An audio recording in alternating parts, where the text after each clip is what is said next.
Timothy and Melvin find lodging. An old woman lived in an old cottage at the edge of the forest. The house was much too big for just one person, so she rented out the attic to a young woman. This way she was not alone, and the young woman could help her with the groceries and take care of the gardening.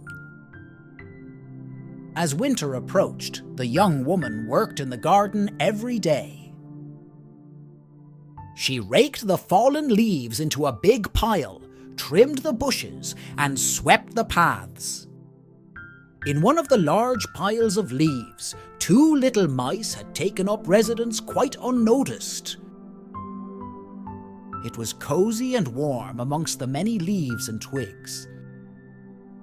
At this time of year, all the animals were looking for safe and warm winter homes. One day, when the young woman went into the garden, she forgot to close the door to the house. One of the little mice, who was named Timothy, ran in and down the hall as fast as the wind. He soon found himself in the middle of the old woman's kitchen. It smelled of freshly baked bread. Cake crumbs and even some old apple peels were scattered all over the floor. The old woman's sight was poor, so she did not even notice when she dropped something. For Timothy, it was a feast. He wanted to stay here forever. The second little mouse, who was named Melvin, ran up the stairs to the attic where the young woman lived. Melvin sniffed his way from one room to the other, but he could not find a single crumb. The young woman was very tidy and always mopped the floor until it was spotless. "It smells like delicious bread downstairs," Melvin thought. He was about to run through the apartment and back down the stairs when the young woman returned from the garden. She closed the apartment door behind her, locking Melvin in. "Oh dear," thought Melvin, "what am I going to do now? Yikes!"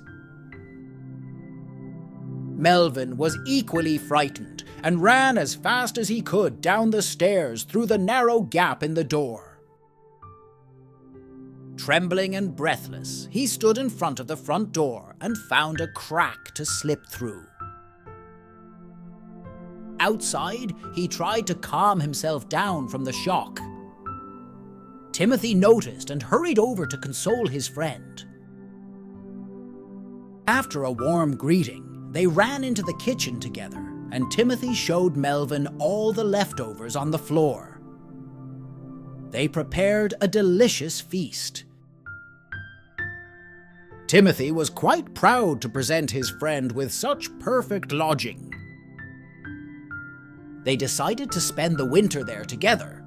It was warm, cozy, and above all, there was plenty to eat. When the old woman woke up in the morning to prepare tea in the kitchen, she didn't notice any of the night's excitement. And they all lived happily together in the old cottage all winter long. Thank you for listening, and don't forget to like and subscribe. I'll see you next time. Bye-bye.